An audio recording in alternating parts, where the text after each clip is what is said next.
When you first get to know a woman, it's very easy to get blinded by the halo effect, especially with a very attractive woman that you're trying to get to know and trying to determine if this is someone that you can have a long-term relationship with. Well, if you have had challenges in the past with dealing with toxic women, I'm going to share with you in this video 4 specific red flags that you need to watch out for early on that's going to help you avoid these toxic women once and for all. So let's jump into it.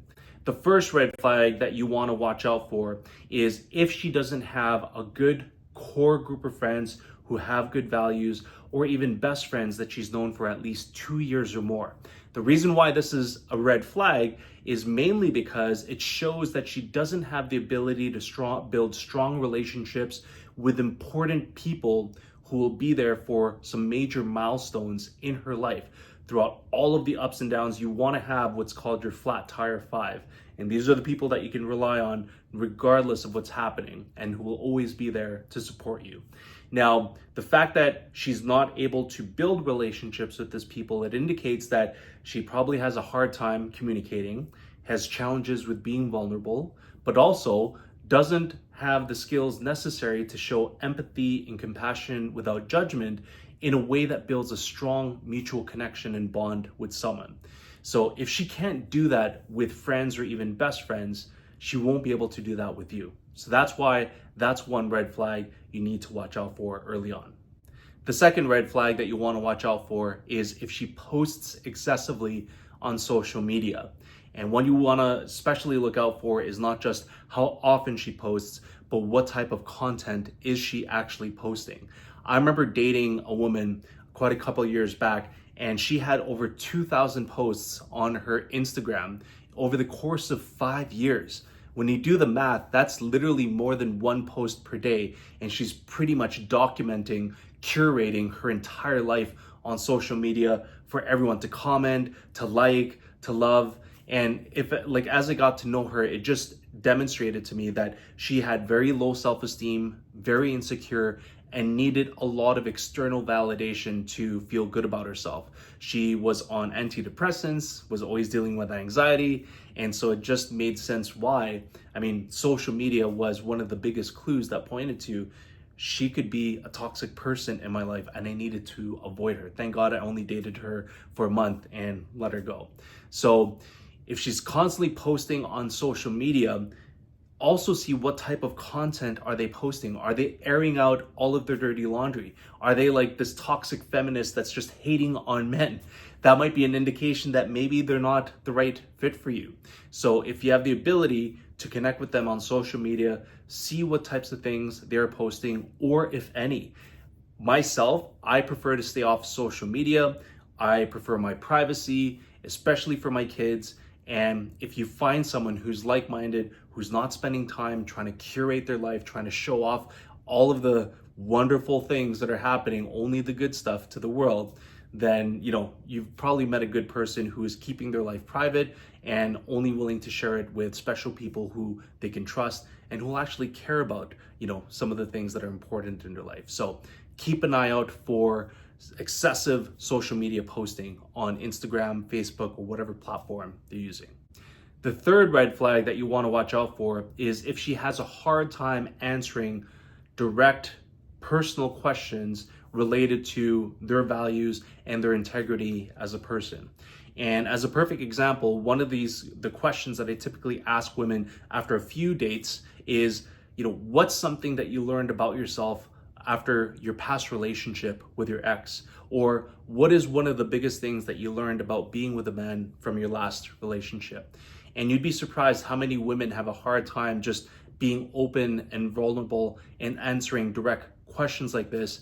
And if they have a hard time, usually this is an indication that this is a person that doesn't have the emotional maturity needed in order to have a vulnerable conversation with you, to connect with you on a deeper level.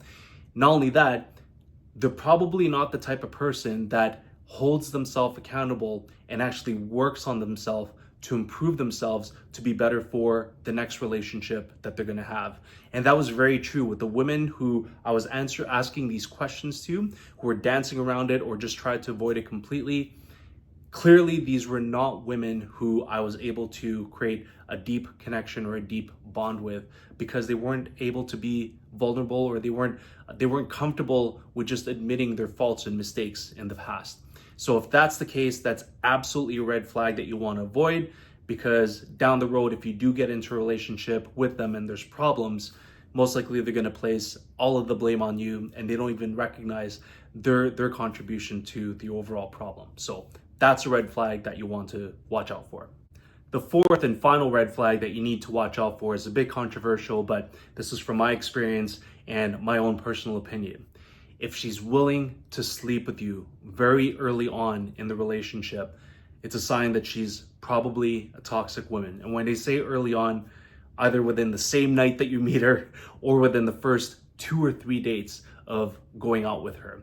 And the reason why this is a red flag is because typically it's a sign that she has very low self-esteem, she doesn't have a lot of self-respect, and she's willing to give up her most valuable part of herself to you very early on because she has nothing else to offer you in the relationship. Not only that, the fact that she's willing to give up sex very early on means that she doesn't even have the ability or have the want to build a strong emotional connection with you that's going to lead to a long-term relationship. Now, the best sex I've ever had was when there was true connection, and true connection can only be built over time, going on multiple dates, doing activities together, really getting to know each other, not just on a platonic level, but more on a deeper personal level, getting to understand what are your strengths, what are your weaknesses, how do you complement each other.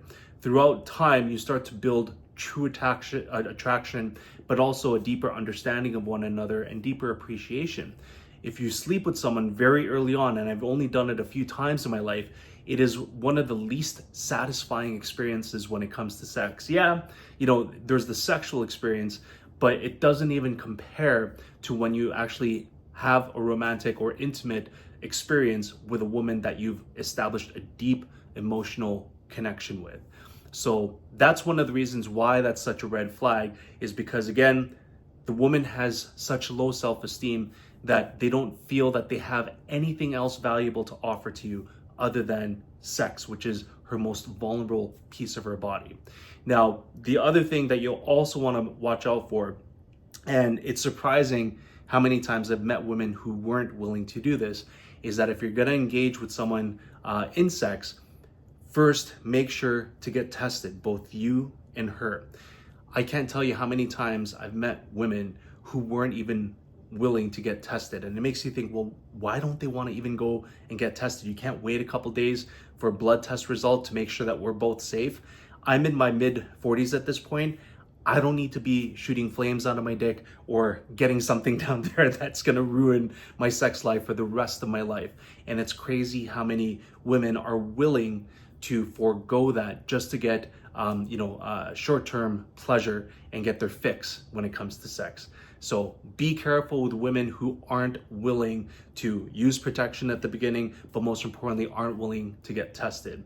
Because if you don't, you are probably going to make a mistake that you're going to regret for the rest of your life, and same thing for her. So those are the 4 major red flags that you need to watch out for to avoid toxic women. If you have other red flags that you want to suggest, please leave them down in the comments below. I love to hear from you guys. We're almost at the end of the year here. Thank you so much for all of your support. I'm so happy that I finally surpassed 400 subscribers. It's really thanks to you guys, so thank you so much. And I look forward to seeing you guys in my next video. Peace out.